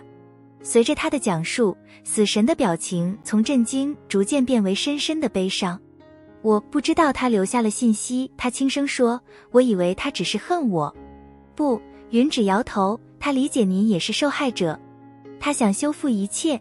玄冥沉默良久，最后走向那颗悬浮的心脏，伸手轻轻触碰。你知道为什么我对你特别宽容吗？为什么允许你自由探索，教你各种知识，甚至分享秘密花园？云芷心跳加速。为什么？因为你是3000年来第一个让我想起人类时光的灵魂。玄冥的声音异常温柔，你的勇气，你的好奇心，你面对未知时的镇定，都像极了当年的我。这个告白让云芷脸颊发热，她鼓起勇气走到玄冥身边。那么现在呢？既然我知道了真相，您会像对待林雨桐那样惩罚我吗？玄冥转身面对他，伸手轻抚他的脸颊。那触碰冰凉却温柔，不，因为我相信你能完成他未尽的事，修复契约。不止如此，玄冥看向自己的心脏，3000年的职责。我累了，需要一个继承者。云芷倒吸一口气，您是说，成为新的生死守护者？玄冥直视他的眼睛，当然，这会改变你的本质。你将不再完全是人类，但也不完全是死神。你会拥有漫长的生命，强大的力量，但也背负沉重的责任。云芷望向那颗蓝色心脏，想象自己成为那样的存在，远离人间，远离阳光和雨水，永远生活在灰雾笼罩的幽冥界。如果我拒绝呢？他轻声问。你可以继续做我的新娘，直到生命自然终结。玄冥平静地说，契约不会强迫你。云芷思考着这2个选择。成为死神意味着巨大的牺牲，但也意味着力量，改变扭曲传统的力量，保护月隐村和其他无辜者的力量。我需要时间考虑，他最终说。玄冥点点头，明智的决定。他伸手取回自己的蓝色珠子，铁门上的符文随之熄灭。3天后给我答案。他们一起离开新之室，回到上层宫殿。一路上，云芷有无数问题想问，但都咽了回去。有些决定需要独自做出。回到卧室后，他辗转难眠。窗外的幽冥界永远灰蒙蒙的，看不到真正的星空。他想起月隐村的夜空，繁星如钻石般闪烁，想起夏夜的萤火虫，冬日的雪景，想起母亲熬的草药汤，父亲讲的古老传说。但他也想起玄冥教他认识的各种神奇植物，想起秘密花园的银树，想起冥河之琴的空灵音色，想起那双蓝火眼睛中逐渐显露的温柔。第3天黎明，云芷站在观星台上，看着灰雾在脚下流动。玄冥悄无声息地出现在他身后，等待他的决定。我想好了。云芷转身面对他，声音坚定，我接受。玄冥的眼中蓝火闪烁，确定吗？一旦转化开始，就无法逆转。我确定。云芷微笑，有人曾告诉我，人类总能找到继续前行的力量。我想试试看，作为半人半神的存在，能走多远。玄冥深深看着他，然后做了一个出人意料的动作，他俯身轻轻拥抱了他。这个拥抱短暂而克制，却让云芷感到一股暖流涌遍全身。转化仪式需要准备3天，松开他后，玄冥说，期间你需要住在新之室，与我的心脏建立联系。云芷点点头，突然想起一个问题，如果我成为新的守护者，您会怎样？我会变成普通人类，玄冥平静地说，活完剩余的自然寿命。这个答案让云芷心头一震，他从未想过自己的选择会导致玄冥失去神力，变回凡人。那您会死？所有人都会死。云芷，他的声音出奇的温柔，即使是死神也不例外。3000年已经足够漫长。云芷想说些什么，但话语哽在喉咙。他突然意识到，自己的选择不仅关乎未来，也将终结玄冥漫长的孤独。这个认知让他既悲伤又莫名欣慰。我准备好了，他最终说。转化前的3天，云芷住在新之室。这是一个既奇异又安宁的经历。玄冥的心脏悬浮在他上方，缓慢跳动，散发出柔和的蓝光。随着时间推移，他开始能感知到心脏的节奏与自己心跳逐渐同步。灰影每天送来食物和水，但从不多话。玄冥则完全不见踪影，据说是去做交接准备。云芷利用这段时间冥想，阅读契约全文，甚至尝试与那颗心脏交流。通过轻轻触碰，他能接收到零碎的画面和情感。3000年前的月隐村，第一次见到幽冥界的震撼，转化时的痛苦，漫长岁月中的孤独。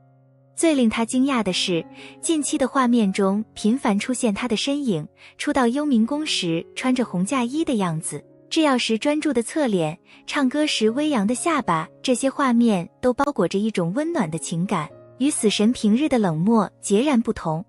第3天夜里，玄冥终于出现了。他穿着一件从未见过的银色长袍，领口和袖口绣着星辰图案，银发松散地披在肩上，眼中的蓝火比平时更加明亮。时候到了，他简单地说。云芷站起身，突然感到一丝紧张，仪式会疼吗？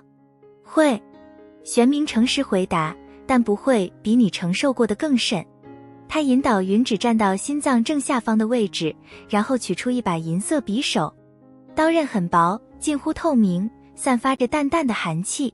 需要你的血，他解释，作为连接的媒介。云芷伸出左手，玄冥在他的掌心轻轻划了一道，鲜血涌出，但没有滴落，而是被一股无形的力量牵引向上，流向那颗蓝色心脏。当血与心脏接触的瞬间，整个心之室爆发出一阵耀眼的蓝光。玄冥开始用那种古老的语言吟诵咒语，声音低沉而有力。随着咒语进行，心脏跳动的速度加快，表面的星光流动得更加剧烈。云芷感到一股奇异的能量从头顶灌入，流遍全身。起初只是温暖，渐渐变成灼热，最后是撕裂般的疼痛，仿佛每个细胞都在被拆解重组。他咬紧牙关，不让自己尖叫，指甲深深陷入掌心。玄冥的吟诵声持续不断，成为他唯一的锚点。在剧痛中，他模糊地看到死神的面容，不再是平静无波，而是充满了某种近乎痛苦的情绪。不知过了多久，疼痛开始减轻。云芷发现自己漂浮在半空中，被蓝色光茧包裹。玄冥站在下方，银发和长袍无风自动，双手维持着一个复杂的手势。最后一步，他的声音直接在他脑海中响起，接受我的记忆，我的力量，我的责任。光茧突然收缩，全部涌入云芷胸口。那一刻，他看到了3000年来的所有死亡与新生，看到了生死界限的每一次波动，看到了无数像月隐村一样的村庄如何在恐惧中扭曲了原本神圣的交流。然后是一阵强烈的坠落感，云芷发现自己躺在地上，玄冥跪在他身边，表情紧张。奇怪的是，他依然能透过眼皮看到他的轮廓，不是用眼睛，而是某种新的感知方式。成功了吗？他问，声音听起来有些陌生，像是多了一层回声。玄冥轻轻扶他坐起，看看你自己。云芷低头，惊讶地发现自己的皮肤泛着淡淡的珍珠光泽，血管中流动的不再是鲜红的血液，而是带着星光的蓝色液体。他抬手触摸脸颊，触感依然熟悉，但温度比平时低了许多。镜子，他轻声说。玄冥挥手召唤出一面银色镜子，镜中的云芷既熟悉又陌生。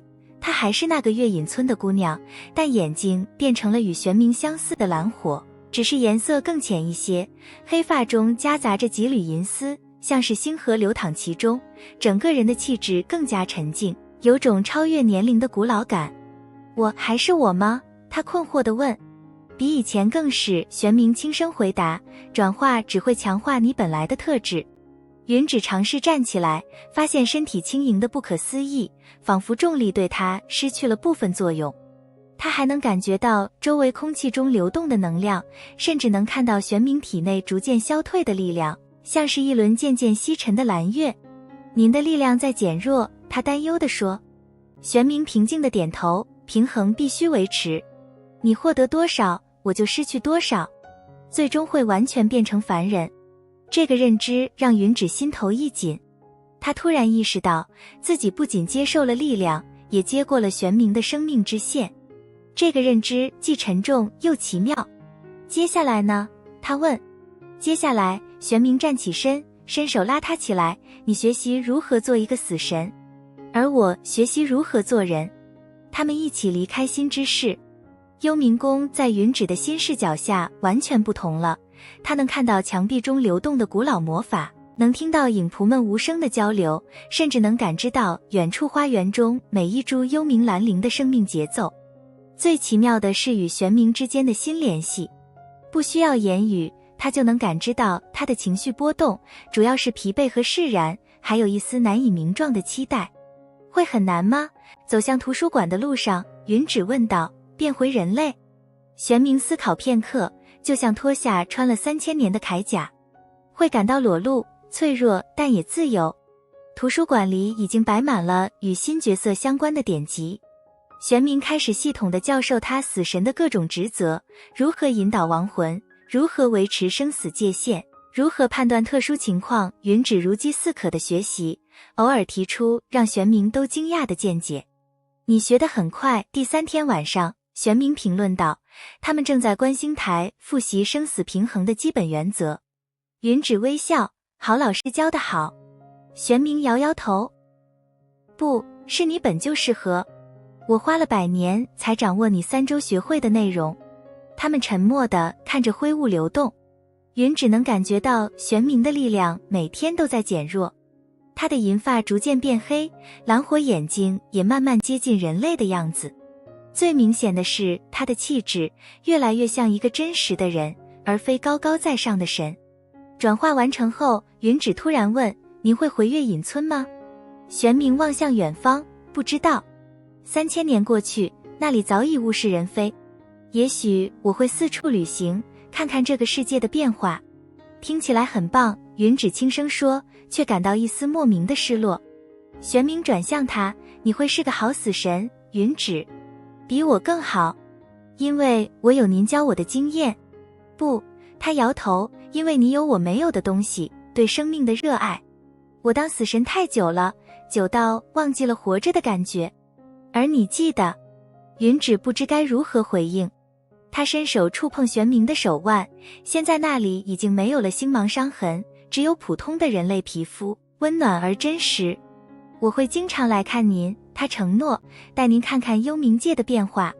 玄冥微微一笑，这个笑容自然温暖，完全没有了当初的僵硬。我期待那一天。转化完成的那天，幽冥宫举办了一场小小的告别仪式。影仆们为玄冥准备了一套人间服装，简单的亚麻衬衫和棕色长裤，还有一件深蓝色旅行斗篷。主人变了好多，灰影评论道，看着换上便装的玄冥，几乎认不出来了。确实，除了略显苍白的肤色和残留的几丝银发，玄冥看起来完全是个英俊的人类男子，30岁左右的样子。只有那双眼睛还保留着些许超自然的美，深蓝如午夜星空，偶尔闪过一点微光。感觉如何？云芷问，帮他调整斗篷的领子。玄冥活动了下手指，轻飘飘的，好像随时会被风吹走。您会习惯的，云芷微笑，人类的身体有很多乐趣等您发现。他带着玄冥来到幽冥宫大门，一扇从未开启过的巨大黑铁门。门外的灰雾形成了一条短暂的通路，连接着人间界的某个偏远森林。这条路会带您到清河镇附近，云芷解释，从那里可以去任何地方。玄冥点点头，突然显得有些犹豫，我不知道如何开始。云芷从口袋里拿出一个小布袋，这里有足够的银币，还有一封给清河镇旅店老板的信，他会帮您安排住处和工作。玄冥接过布袋，表情复杂，你什么时候准备的这些？最近几周，云芷微笑，新死神也需要学习提前规划。他们站在门口，一时无话。影仆们识趣地退到远处，给2人留出私人空间。谢谢您，云芷最终打破沉默，给我这个机会，这份信任。玄冥摇头，应该是我谢谢你。3000年了，我终于可以休息了。他犹豫了一下，然后做了一个让云芷惊讶的动作，轻轻拥抱了他。这个拥抱比上次更加自然，更加温暖。云芷闭上眼睛，呼吸着玄冥身上残留的幽冥界气息，冷冽如冬夜星空。我会想念您的教导，分开时，他轻声说。而我会想念你的歌声，玄冥微笑，也许哪天你再来人间，唱给我听。云芷点点头，强忍泪水，一定。玄冥最后看了一眼幽冥宫，然后转身走向灰雾通道。就在他即将踏入的前一刻，云芷突然喊道，等等，您的新名字？死神？不，前死神转过身，挑了挑眉。您不能再用玄冥了，云芷解释，那是个死神的名字。您现在需要一个人间的名字。他思考片刻，你有什么建议？云芷想了想，就叫星辰如何？保留了与过去的联系，又足够人类化。星辰，他尝试念出这个名字，嘴角微微上扬，我喜欢。那么再见，云芷，或者我该说死神大人。云芷假装严肃地点头，准予告退。凡人。他们相视一笑，然后星辰转身踏入灰雾，身影渐渐模糊。云芷站在门口，直到通道完全关闭，灰雾恢复如常。回到宫殿后，他直接去了观星台。从高处俯瞰整个幽冥界，突然感到一种奇异的平静。是的，他会想念玄冥，不，星辰的指导和陪伴，但前方的道路同样充满可能。他轻轻抚摸胸口的蓝色珠子，那是星辰留给他的最后礼物，蕴含着他们共同的记忆。作为新死神，他有很多计划，重新建立与月隐村的联系，修复扭曲的契约，甚至考虑在未来某个时候也寻找一位继承者。但今晚，他只想做一件事。云芷走到冥河之琴前，手指轻抚琴弦，音乐流淌而出，不再是悲伤的旋律，而是充满希望的调子。随着他的演奏，整个幽冥界的蓝铃花同时绽放，光芒照亮了永恒的灰雾。在遥远的某处，一个名叫星辰的旅人停下脚步，仿佛听到了风中传来的熟悉旋律。他仰头看向星空，微笑起来，然后继续向前走去。云芷站在观星台上，凝视着灰雾流动的边界。50年过去了，作为幽冥界的新任守护者，他已经完全适应了这个角色。影仆们尊敬他，生死界限在他管理下比以往任何时候都要稳定。但每当灰雾中透出人间的星光，他总会想起那个银发蓝眸的身影，星辰，曾经的死神，如今在人间某处过着平凡人的生活。死神大人，灰影飘到他身后，雾状身体比50年前更加凝实。这是云芷改良幽冥界环境的结果，边界巡逻完成了，没有异常。谢谢，灰影。云芷微笑。今天是什么日子？人间界的冬至，死神大人。冬至，星辰最喜欢给他讲述的节日之一。人间会点燃篝火，家人团聚，庆祝最长的黑夜过去，光明将逐渐回归。云芷轻抚胸前的蓝色珠子，50年来从未离身的宝物。最近几周，珠子开始发出微弱的脉动，像是远方的心跳。他不知道这意味着什么，但直觉告诉他，某种变化即将发生。我要去人间界一趟，他突然决定。灰影的形体波动了一下，自从接任后，您从未离开过幽冥界。正因如此，现在该去看看了。云芷走向衣橱，取出一件深蓝色斗篷，与当年送给星辰的那件几乎一样。你暂代我的职责。穿过幽冥界与人间的边界是一种奇特的体验。作为死神，云芷可以自由穿梭，但50年的分离让人间气息扑面而来时，他仍不禁屏住呼吸。雪松的清香，篝火的烟味，还有冬日特有的凛冽，这些记忆中的感觉一下子鲜活起来。他出现在一片森林边缘，远处是清河镇的灯火。这里正是当年星辰离开时的出口。云芷拉了拉斗篷兜帽，向小镇走去。清河镇变化不大，只是多了几栋新建筑，街道铺上了整齐的石板。冬至的庆典正在进行，主广场上巨大的篝火熊熊燃烧，孩子们围着火堆奔跑嬉戏，空气中弥漫着烤栗子和蜜酒的香甜。云芷站在广场边缘，感受着久违的人间烟火气。突然，他的蓝色珠子剧烈震动起来，热度透过衣物传到皮肤。他惊讶地按住珠子，顺着它指引的方向望去。篝火另一侧，一个熟悉的身影正在帮老人拾起掉落的拐杖。他黑发中夹杂着几缕银丝，眼角有了细纹，但那双眼睛，那双如午夜星空般深邃的眼睛，云芷在千万人中也能一眼认出。星辰这个名字脱口而出，轻得几乎听不见，但他却像感应到什么般猛地抬头，目光穿过跳跃的火焰，与他相遇。时间仿佛静止了。50年对人间的星辰来说是大半生，对死神的云芷却不过弹指一挥间。他愣了片刻，然后嘴角缓缓上扬，露出那个他无比熟悉的，曾经笨拙如今却无比自然的微笑。云芷绕过篝火向他走去，心跳快得不似死神该有的频率。随着距离缩短，他注意到星辰胸前挂着一个小玻璃瓶，里面装着一朵发着微光的蓝色小花，幽冥蓝灵，永远不会在人界自然生长的品种。我告诉镇民们，这是在极北之地找到的稀有花朵。星辰轻声说，手指轻抚玻璃瓶，只有我知道它来自何处。你一直留着，云芷的声音有些颤抖。就像你留着那颗珠子。星辰的目光落在他胸前发光的蓝珠上，它们是一对的，记得吗？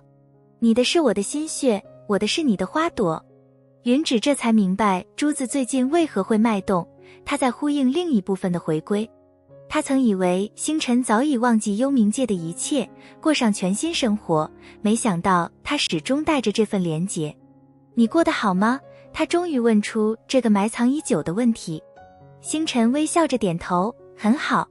在镇上的学堂教孩子们读书写字，偶尔帮医师调配草药，那些你教我的知识派上了用场。他顿了顿，你呢？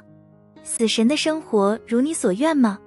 比我想象的更有意义，云芷回答，我重新修订了与各个村落的契约，废除了新娘献祭的传统。现在月隐村的孩子们会轮流来幽冥界学习，就像最初的约定那样。星辰眼中闪过一丝欣慰，我就知道你会做得比我更好。他们沉默地站在篝火旁，周围是欢笑的人群，头顶是冬至特有的明亮星空。50年的时光在无言中流转，既短暂又漫长。你的头发变黑了，云芷突然说。星辰轻笑，而你的多了银丝。看来死神也会变老。不是变老，云芷摇头，是进化。就像你说的，我不是完全的死神，而是介于两者之间的存在，所以会有一些人类特质保留。星辰若有所思地看着他，比如现在站在冬至篝火旁，像个普通姑娘一样紧张地捏着斗篷边缘。云芷这才意识到自己的小动作，赶紧松开手，这是个习惯，我当人类时就有的。星辰大笑起来，声音温暖而浑厚，与当年幽冥宫中那个冷峻的死神判若两人。云芷忍不住也笑了，50年的距离在这一刻消弭无形。跟我来，星辰突然说，牵起他的手，有个地方想带你看。他们离开喧闹的广场，沿着小路走向镇外的小山丘。山坡上有一间简朴的木屋，周围种满了各种草药，即使在冬日也有不少常绿品种。我的家，星辰推开门，示意云芷进去。屋内整洁温馨，壁炉里燃着不大的火，书架占满了一整面墙，桌上摊开着几本笔记。最引人注目的是窗台上的一排小花盆，里面种着各种发着微光的植物，全是幽冥界的品种，经过星辰的精心培育，竟然在人界存活了下来。这不可能，云芷惊讶地触碰一株迷你星光草，人间的阳光应该会杀死它们，除非用特殊方法。星辰从柜子里拿出一个小瓶，里面是淡蓝色的液体，每月一次，用这个浇灌。配方是你教我的，记得吗？幽冥蓝灵花蜜混合，黑苔藓和血液。云芷接话，突然明白了，你用你的血。星辰点头，我体内还残留着微量幽冥之力，足够维持他们的生命。他顿了顿，这些年来，他们是我唯一的联系，与你，与那个世界。云芷胸口涌起一股暖流，他走到书架前，发现上面整齐排列着几十本手札，随手翻开一本，里面密密麻麻记录着各种观察，人类的情感表达，季节变化对情绪的影响，甚至还有对各种微笑的分类研究。你一直在继续那些课题？云芷轻声问。那些我教过你的人类特质。星辰站到他身旁，气息温暖而熟悉，最初只是习惯，后来变成了爱好。我发现人类远比我们想象的复杂，也美丽得多。他抽出一本特别厚的笔记，这是专门记录星象的。我注意到，每当幽冥界有重要事件发生，人间的某些星辰会以特定方式闪烁。比如这个，他翻到一页，指着某个日期，37年前，月隐村第一批学生抵达幽冥界的那晚，北斗七星异常明亮。云芷惊讶地看着他，你一直在关注。我答应过会等你来人间唱歌给我听。星辰微笑，只是没想到一等就是50年。壁炉的火光在他侧脸跳动，勾勒出时光留下的痕迹，却也让那双眼睛更加深邃。云芷突然意识到，尽管星辰失去了死神的力量和永生，但他获得了更珍贵的东西，真正活过的体验，随时间沉淀的智慧，以及等待的耐心。今晚我可以为你唱，他轻声说，不再是隔着幽冥界的灰雾，而是真实的冬至之夜。星辰从墙上取下一把简单的木琴，我用50年的时间学习这个，就为了有一天能为你伴奏。他们在壁炉前坐下，星辰的手指轻拨琴弦，旋律简单却温暖。云芷唱起了那首摇篮曲，声音比在幽冥界时更加生动，仿佛注入了人间烟火的气息。歌唱到一半，云芷突然停下，等等，你的琴。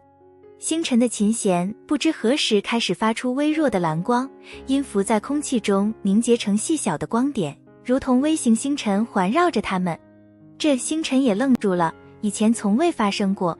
云芷伸手触碰一个光点，它立刻融入他的指尖，带来一阵熟悉的温暖，是幽冥之力，但又不完全相同。我们的力量在共鸣，他恍然大悟，你的琴艺，我的歌声，加上2颗心的呼应，创造了这个小奇迹。星辰若有所思地看着琴弦，也许生死之间的界限，从来就不像我们想象的那么绝对。云芷微笑，继续唱完了摇篮曲。随着最后一个音符消散，光点缓缓落下，像一场微型流星雨洒在他们周围。夜渐深，星辰为云芷泡了一杯薄荷茶，用他在人间学来的方法。他们坐在窗边，看着远处镇上的篝火渐渐变小。你明天就要回去吗？星辰问，语气平静，却带着一丝难以察觉的不舍。云芷轻抚胸前的蓝珠，它现在发出稳定的柔光，幽冥界需要我。但他犹豫了一下，作为死神，我可以偶尔来人间巡查，特别是有重要节日的时候。星辰的眼睛亮了起来，比如明年的冬至，比如每个冬至。云芷微笑，也许不只是冬至，春天的新苗节，夏天的篝火季，秋天的丰收日，人间有太多值得体验的节日，而我有太多想与你分享的事物。星辰轻声说，镇东头面包房刚出炉的蜂蜜蛋糕，雨季过后森林里冒出来的荧光蘑菇，学堂孩子们写的歪歪扭扭却真诚的诗。云芷突然伸手附上他的手，我们还有时间，不再是死神与凡人，而是2个在漫长旅程中偶然重逢的灵魂。窗外，冬至的星空格外明亮，一颗流星划过天际，拖曳着蓝白色的尾迹，像是幽冥界与人间的短暂连接。星辰翻转手掌，与他十指相扣，欢迎回家，云芷。在壁炉的噼啪声和远处隐约的庆典歌声中，2颗曾经孤独的心找到了共同的节奏。这一次，不再是死神与新娘，不再是老师与学生，只是云芷与星辰，跨越生死界限，终于重逢的星光。